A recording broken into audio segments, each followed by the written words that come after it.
Hello, Titan fans.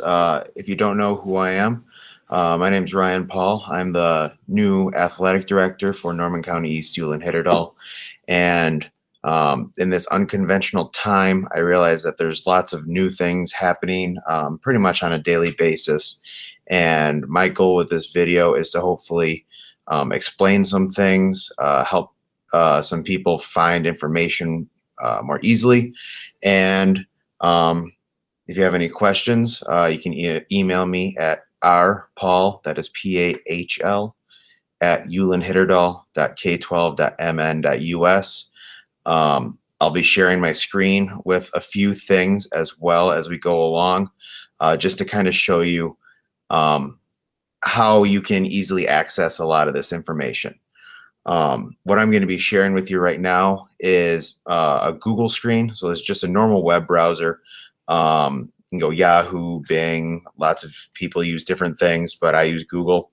What I would suggest, so the easiest way to get to all this information is if you type in Ulen-Hitterdal and you just click enter, the first thing that pops up is Ulen-Hitterdal Public Schools. Go ahead and click on that link and it'll bring you right to our school website down here at Ulen-Hitterdal. Now, this is where my webpage is based out of, specifically because I teach here. So yeah, now there's 3 ways you can get to my webpage. Way number 1 is you can go to staff, high school, all the way down here to PE health and click on my name. An easier way to do it is if you just go to athletics and click on activity director. And if that doesn't work or you don't remember, you can go to just activities and activities director as well. So again, there's 3 different ways to get to my activities director page. So what I'll do is I'll go to athletics and just click on the activities director. Before I do that, if you just go to athletics and go down to YouTube, UH TV, that is any event that is happening at Ulen-Hitterdal schools will be on this YouTube site. And they also have a link up at Norman County East for their sites as well. So we'll go to Activities Director, and that'll bring you directly to my web page. So now with my web page here, this is all information that you're going to need to know for Titans athletics, events, activities, goings-ons. So right here, this is my Activities Director page. Now down on this site, we have activities calendars. So if we go to weekly activity calendar, that will bring you to that Google Doc. Those of you that have my activities director Facebook page, I share this pretty often, but this brings you directly to it. Everybody has access to it. And then also what I do within this activities calendar is I have all of our live stream links. So this would be the live stream link that they used when they were up at Fertile for the volleyball game, and our live stream here for Ulen. And then over here, this is the live stream here for Norman County East. So I'm trying to put those links in there as much as possible, even for away games, so that our fans can still be able to watch that. So again, that one is the Titan Activities Calendar. That's the very first thing right here. Our next one, which a lot of you use, is our Pine to Prairie Conference Calendar. If you click on that link, it brings you, and it's pretty much a self-explanatory, gigantic calendar of all of our events and activities. All the basketball games are currently in there for this season. So if you're wondering what the schedule looks like for basketball, junior high girls, I believe junior high boys is in there as well, and both varsity boys and girls, all of those will be on this calendar right now. So as you can see, this is what's coming up this Friday. This is what's coming up next Monday, and it shows that this junior high boys game is rescheduled from the 27th due to our team quarantining, and Fertile found a game for the 27th, so we rescheduled it. I didn't want to end our season in a quarantine. Let them finish out the season with a game, just like the junior high volleyball players. And then we keep going on. You can click on different games so we can see what's going on next week. So this is November 5th. We'll start up here. We see our game against Nevis for football. And then coming down. So again, all of this stuff has changed. If it's red, it's changed. It'll tell you the date that it's changed to and all of that as well due to the seasons getting bumped back. So again, this is our Pine to Prairie Conference calendar. Down here in our information, I have our fall sports information. If you click on volleyball, it'll bring you to the volleyball guidance. So this is basically what I'm using to set up our games and our spectators and our attendance policies and all that. This is what Minnesota State High School League, Minnesota Department of Health, Minnesota Department of Education, they're all coming out with this stuff pretty much on a weekly basis, and this is where everything is updated. I also have an updated volleyball roster for anybody that is watching on live stream or if they just need it, because right now the Minnesota State High School League website is not really letting us do that. It's not up and running for that.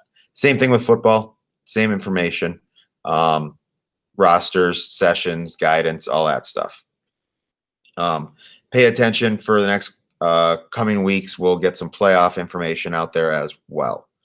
There's no winter sports thing in here yet because I don't have any of this information to share yet. They haven't come out with the basketball guidance for competing under COVID restrictions, but I'm assuming it's going to be as close to volleyball as possible as far as the 2 spectators per person and so on and so forth.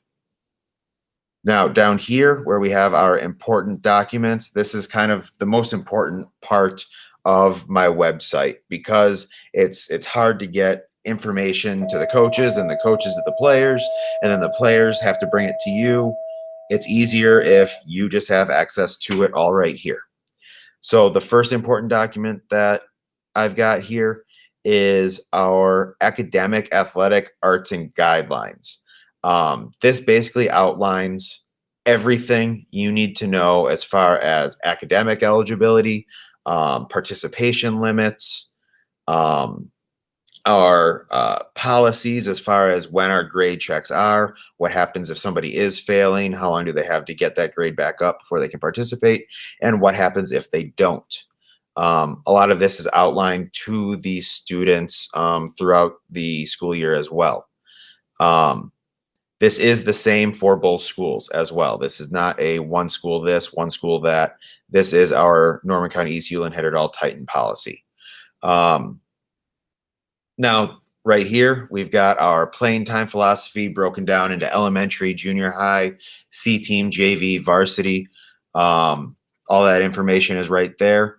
We've also got our communication guidelines for parents, guardians, other fans, whatever it is. So if something falls under guidelines, or if something falls under something that that we shouldn't be talking about, like it's a player coach thing, I will send an email right back saying that it is a player coach thing and they need to discuss it, and we will take appropriate action from there. So always make sure that the player talks directly to the coach or supervisor first, and then we go from there. Okay. Because a lot of times it just seems to be a common misunderstanding coming into the season. We also have our spectator code of ethics and our first, second offenses, that kind of stuff.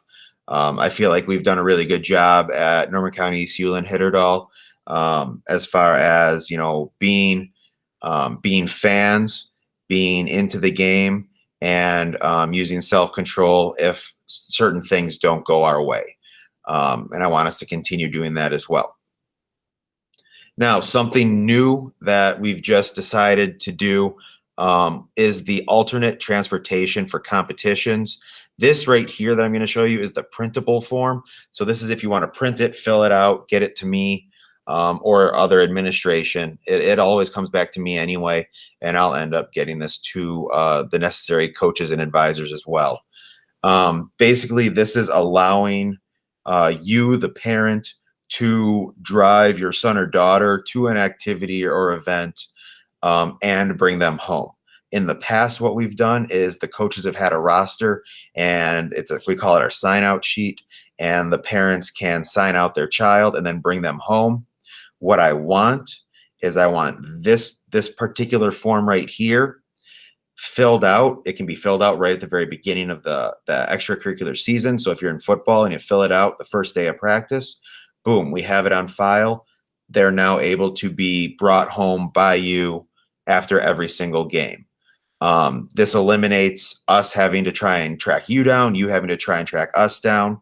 And honestly, as far as keeping a distance and COVID restrictions, and they want parents to leave the gyms as soon as possible now, I feel like this is the best way to do that, and still follow other schools' guidelines and respecting their wishes as well. So again, this is brand new, just coming out today. That's also why I'm doing this video, to let you know that this is something new. This is the form, again, to print out and fill out. What I also have on here is a handy form. It is our e-online form that I set up, that you can fill out that exact same form here with information. So if you want to type in, it's like here, I can type in any information, your address, phone number, email, if you want to, student name, age, you can select their grade, what school they go to, what activity, are they in football? Okay, would it be Coach Flayton? If they're junior high, it would be Coach Moss or Coach Lee. From there, and then all of this says the exact same information as that printable form. Okay, saying that you will transport your child to and from games. Yeah, it's you. Okay, this is a parent guardian release form. Okay, and then down here, a signature, it'd be an e-signature basically, and the date that you filled it out. If you send this, so once you do this, you can also put in your email. It'll send you a copy, and it automatically sends myself a copy, and I can either print it off or email it directly to the coaches, and now they have that on file for the entire year. Again, I feel like that is going to streamline leaving events and so forth. Now, just because you fill out this form at the beginning of the year does not mean you must bring your child home at the end of every contest. You can take them home some days, take them home other days. Okay, this is not a binding, you have to do it every single time because you filled out this form. This is just absolving both schools of any liability should you decide to do this. Okay. The one thing I want to bring your attention to right here is it says that you, the parent or guardian, are transporting your child, okay, to and from the event. Okay, you, the parent. That is what this form is for. As far as going home with other people, okay, we're not ready to sign off on that kind of stuff right now, as far as that goes. So again, this form can be filled out online, sends me an email, can send you an email, and I can get it to the coaches if you don't want to print out this form. This form right here, okay, the liability release form, a lot of you filled this out before volleyball and football started. This basically just allows your student athletes to A, drive themselves, or B, get a ride with somebody else to and from practices. Say the volleyball players from Ulen have to drive up to Norman County East for their varsity volleyball practice. This needs to be signed in order for them to do that. And again, you just fill it out right here. Same thing. Choose the school that you go to, and that way we have this on file. Again, sends me an email. Can send you an email as well. That's just kind of streamlined. We also still have these sheets available in the office. Now, the next thing that is brand new that just came out is our Minnesota State High School League COVID-19 return to play form. This recently came out, and we're now starting to have to enforce this with a couple cases here and there. This is very similar to a concussion return to play protocol, from the standpoint of it requires a kind of a doctor sign off. So if you go through this, or if your son or daughter has a positive case, so they are documented positive case, this needs to be completed before they come back to play.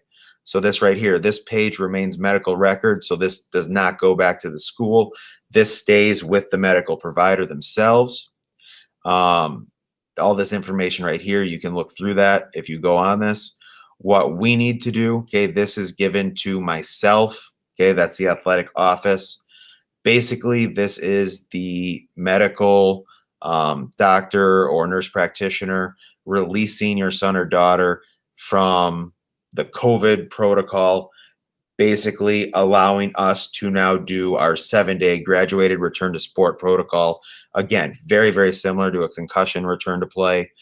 Basically, once the symptoms are done, we do this.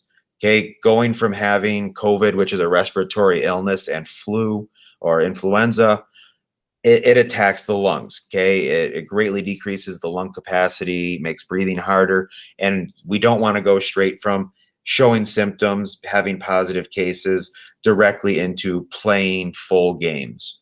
This needs to be done. This will be done. I realize that is not ideal, but we're doing what we can to try and protect your student athletes as well. Again, if you have any questions, make sure you let myself know, and I can either answer them or get you to the people that can. Basically, if your child tests positive, you'll be getting calls or information from our school nurses, school health aides, from Norman County East or Ulen-Hitterdal, depending where your student goes to. And this form will be part of what they send you or talk to you about as well. Again, it's just our way of trying to protect everybody involved and making sure that we have all of our T's crossed and I's dotted. So yeah, that's a lot of information. Then we have our physical forms, eligibility brochure, sports questionnaire. Your coaches hand these out to the athletes. It's filled out, it's signed beforehand. A lot of them only have to be done once a year or done every 3 years in the case of physicals. Again, if you have any questions, please don't hesitate to ask. That's at Pahl, again, Pahl, at ulenhitterdal.k12.mn.us. And yeah, again, I hope everybody has good day. And I know it's a lot of information and it's going to be changing as we go. And I'd like to thank you all for taking the time to listen to this. Have a good day.